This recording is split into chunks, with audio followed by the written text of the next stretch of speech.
Christine, how much does it hurt the WNBA when Caitlin Clark is out? It is devastating to the WNBA when Caitlin Clark is out. Now, I know a lot of us were expecting some sort of dip since Caitlin Clark has been out with injury, but I don't think all of us were expecting the entire viewership of the entire WNBA to be down. And this tweet from Christine Brennan really stuck out to me. She said, one player gets injured and more than half the TV audience for the entire league disappears. Has any other athlete ever had that kind of impact on a sport? Golf without Tiger definitely dropped precipitously on occasion. The WNBA is spiraling into a financial disaster, watching everything they've built start to collapse the moment Caitlin Clark was sidelined. Without her, the spotlight vanishes, and the league's massive dependence on her becomes painfully clear. This isn't just a dip, it's a free fall, and once again, it shows the WNBA has failed to learn a crucial lesson. You have to protect the player who single-handedly brought the league into the national conversation. What we're witnessing is a league sabotaging itself from the inside. While their biggest star, their undeniable moneymaker, sits injured on the bench, and their refusal to face reality, it's not just embarrassing, it's costing them millions every single day. And the truth is the truth, and the data is there. And what we saw when Caitlin was out the last time, the 5 games that she missed earlier in the season, the WNBA's viewership dropped more than 50%. Not just the Fever, but the entire league.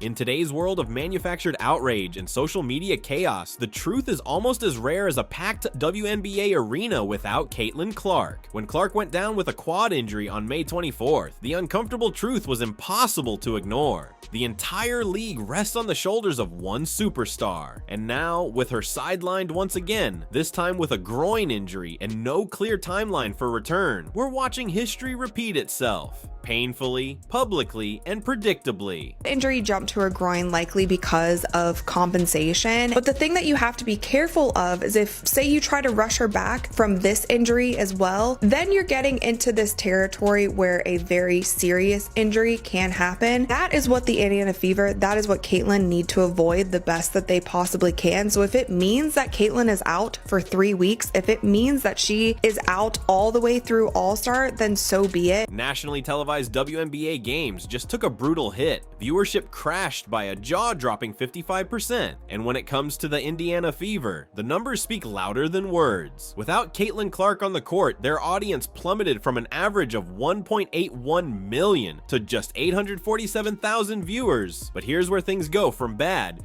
to downright embarrassing. And by embarrassing, we mean predictably disastrous for a league that keeps ignoring the same painful truth. They still haven't figured out how to protect the only player keeping them relevant. Clark went down.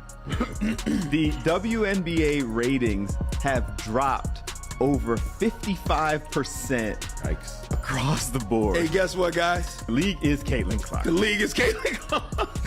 She is the WNBA, guys. Sidelined with a left quad strain May 24th. National TV viewership has plunged since then 55%. Before the injury, the Fever, her team, were averaging 1.81 million viewers, almost 2 million. Since her injury, fewer than 850,000. Yeah, we need While Caitlin Clark was out doing what only she can, selling out arenas, shattering TV ratings, and bringing in record-breaking revenue, the WNBA was doing what it's become known for: absolutely nothing to protect its biggest star. Because apparently when one player is generating over 26% of your league's entire economic engine, the smart move is to let her get hacked, shoved, and targeted with no consequences, all while the league hides behind tired excuses about basketball plays. News is alarming for the league, and it's alarming for the league because this is such a crucial year for the WNBA. At the end of this season, the WNBA will go into CBA negotiations. If negotiations go well, then every single player in the WNBA has a much better chance of making so much more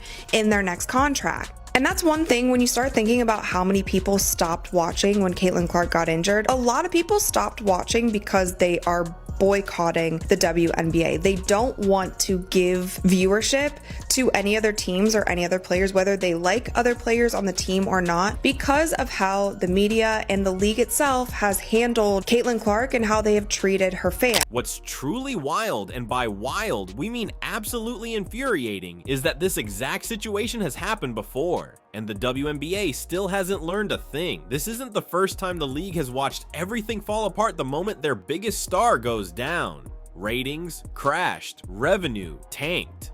It's like watching someone burn their hand on a hot stove, then turn around and touch it again, acting shocked when they get scorched all over. What's really concerning about this is the fact that we are only a month into the regular season, and Caitlin Clark has already been out with 2 injuries, with the first one being her having to miss some time with a left quad strain. Now, of course, this is concerning because if you're already on your second injury, you don't want to be that player that is always hurt. Cough, cough, Embiid, cough, cough, Anthony Davis. So I really do hope that the Fever really sits her out right now for a while, only because you don't want her to have more long-term injuries and be more prone to. If you're enjoying this breakdown, make sure to hit that subscribe button. The financial fallout has been nothing short of brutal. Ticket prices for Indiana Fever games have nosedived, crashing by 71%. What once cost fans $860 is now going for just $250, and that's not even the worst of it. Across all the games Caitlin Clark missed, the average ticket price plummeted from $1,370 to just $80. That kind of drop says everything about who's really keeping this league alive. Games that were moved to larger arenas just to handle the Clark effect are now struggling to sell seats.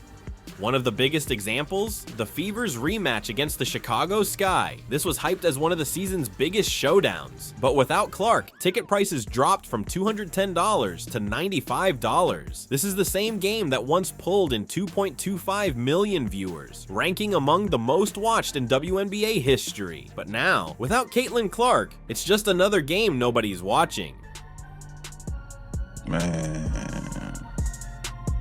Man, bruh. Congratulations to the WNBA. Your ratings are gonna drop by 55 to 60% once again. I believe the WNBA have successfully broken Caitlin Clark. Veteran sports journalist Christine Brennan, whose upcoming book, On Her Game, Caitlin Clark and the Revolution in Women's Sports, aims to shine a harsh light on the WNBA's failures, has become one of the loudest voices calling out the league's mistreatment of its biggest star. After yet another game where Clark was clearly targeted with physical play, Brennan didn't hold back. The WNBA continues to fail to meet the moment, she wrote.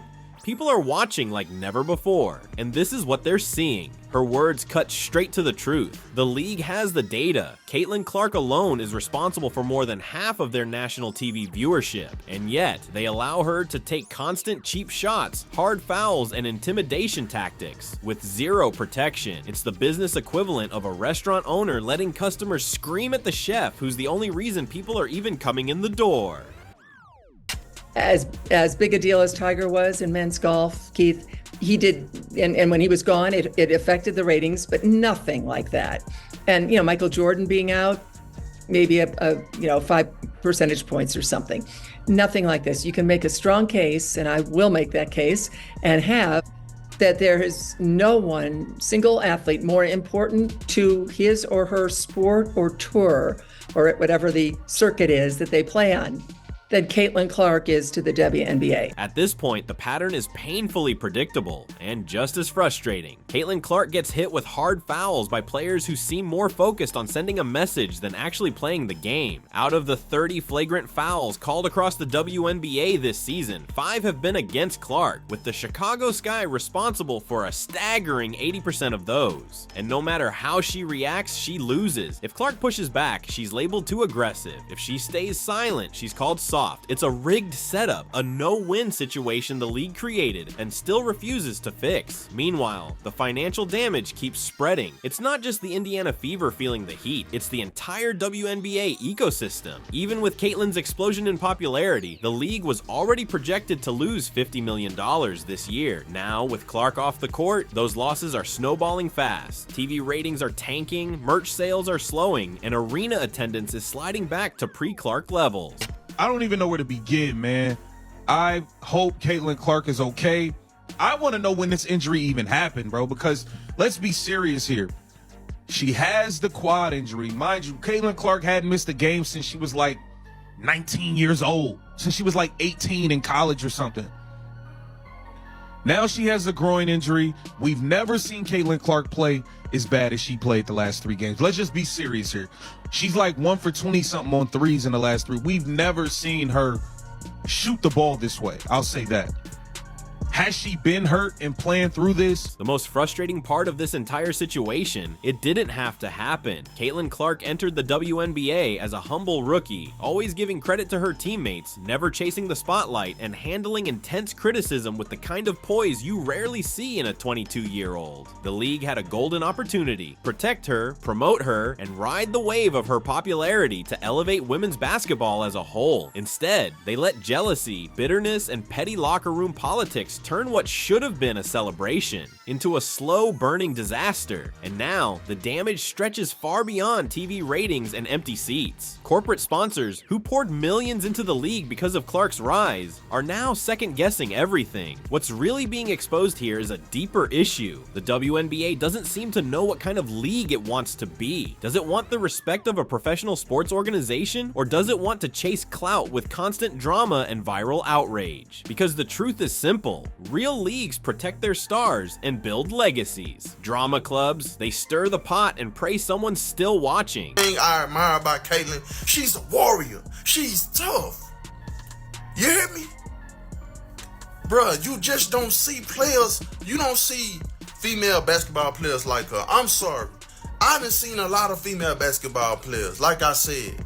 The contrast between the WNBA and other professional leagues is both obvious and, frankly, embarrassing. Imagine if the NBA let players target LeBron James with constant cheap shots for months on end, then brushed it off as just competitive basketball. It wouldn't happen. The league would step in immediately, hand out suspensions, and protect its superstar at all costs. But the WNBA, they're letting it slide. They're allowing this destructive pattern to fester, almost as if they believe any publicity is good publicity, even if it's toxic. Their failure to protect Caitlin Clark has created a mess that's now backfiring in the worst way. Fans aren't just upset, they're walking away. Many are refusing to watch WNBA games unless Clark is playing, and not just because she's entertaining, but because they don't trust the league anymore. When your own audience says they've lost faith in the fairness of the game, that's no longer a ratings issue. That's a full-blown credibility crisis. To clean up, I believe the physicality and all this hacking and fouling that goes on, she getting